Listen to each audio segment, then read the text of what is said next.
The U.S. Forest Service is releasing its latest plan for the Pisgah and Nantahala National Forests. News 13's Rex Hodge reports it's a blueprint for managing and protecting the land.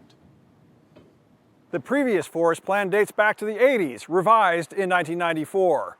The new plan emphasizes how folks use the Pisgah and Nantahala National Forests.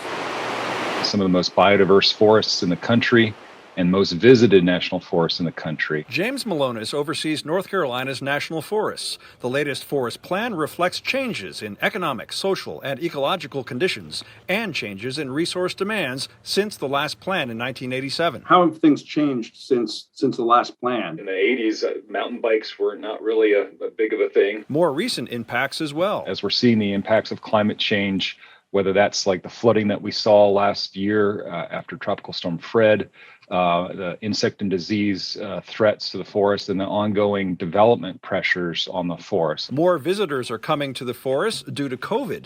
The new forest plan spells out how to best manage the forest in a sustainable way. We're thinking about how we develop trails with our partners, with communities, to make sure that they're sustained over time and that we can cut down on kind of user-created trails. The goal is to keep natural resources like water clean, to ensure a place of recreation and respite, and to contribute to local economies. The plan developed with public input. We've heard from people who love spending time in the woods with their family and want to maintain those memories for future generations. And then we've heard from people who have their livelihood depends on the forest. In terms of forest restoration, we really emphasize the need for more young forest, which is really critical for a lot of wildlife species. The revised plan is out, developed in partnership with state and local lawmakers, tribes, and interest groups. Bringing all those different interests to the table has been invaluable. The Forest Service will review any objections over the next 2 months. We feel really good that the new plan strikes a great balance.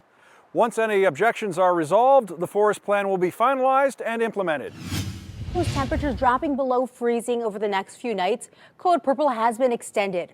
Right now, emergency shelters in Buncombe County are open. News 13's Hannah McKenzie has more on options for those who need a warm place to stay. Below freezing temperatures forecasted for much of the week. The Asheville-Buncombe Homeless Coalition extending their Code Purple emergency weather advisory through Tuesday, January 25th, meaning right now emergency shelters are activated. Lifting previous barriers, ABCCM's Costello House at 141 Hillside Street now open to everyone. We're very much committed to making sure everybody stays safe and warm. If folks need a ride, Reverend Scott Rogers says they can head to the Crisis Ministry at 24 Cumberland Avenue. We're doing a shuttle from there every day from downtown. We're also coordinating with the other shelters like the Salvation Army and the Rescue Mission. Right now, Rogers says they're providing 2 meals a day and trying to stay open 24/7. It's a little bit like an accordion. Some days we're able to be there with volunteers and staff. Volunteers are the most critical piece to extend the most help. The Salvation Army shelter at 204 Haywood Street is open to women and children only. Trinity United Methodist Church, located at 587 Haywood Road, is also open. We are able to house folks that are families, couples, individuals that have service animals, and also just some of our more vulnerable folks. Melanie Robertson telling us about 12 people currently seeking shelter here. Chris Phillips is one of them. It's awesome that the community is supporting this church and people like myself that really need it. Without this emergency shelter, Phillips says he'd be on the street tonight. I am more than grateful. As COVID-19 cases surge, more testing is needed around the mountains. A new COVID-19 testing site could lessen the burden on other sites that are already overwhelmed with patient turnout in Nashville. News 13's Samir Nefsi reports. As Omicron continues to spread, so does the need for COVID-19 testing. The Biden administration purchased 1 billion at-home COVID-19 tests, but it seems to have little impact here in Asheville on testing sites that continue to see an increased need for PCR testing. The addition of a weekend testing location aims to give some much-needed relief to other locations.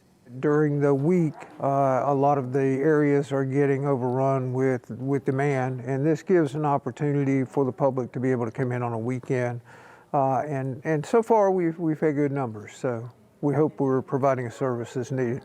Since Friday, appointment-free testing has been available at UNC Asheville's Highsmith Student Union.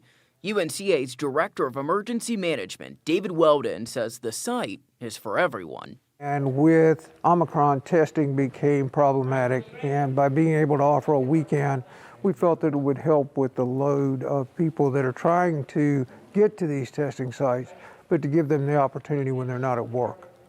It's very important. Everybody needs access to it.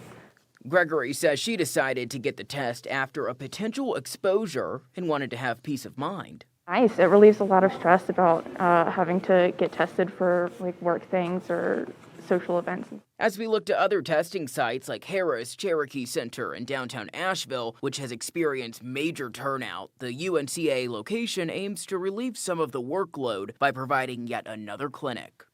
Thank you. More than 100 people showing up Saturday. We wanted to confirm another test that we had taken, and it's just been hard to get appointments. Camille Cushman says this location made getting a test stress-free. You have to be able to back up 3 or 4 days beforehand to be able to get one of the appointments at like one of the urgent cares or something like that. This has been great. I mean, this hasn't happened recently, so I'm really happy to have found one again. It wasn't just Cushman getting a test. Her son Levi was next in line. He's had a few tests before, so he was really like, oh no, I have to take another one. But clenched onto his mother's leg, support from the staff fills the air. I told her not to make this hurt, okay? So you got this. And just like the superheroes on his mask, he muscled through it. Testing at the university will continue on Saturdays and Sundays through February 20th from 1 to 5 p.m. For more information on Buncombe County COVID-19 testing locations, head to WLOS.com.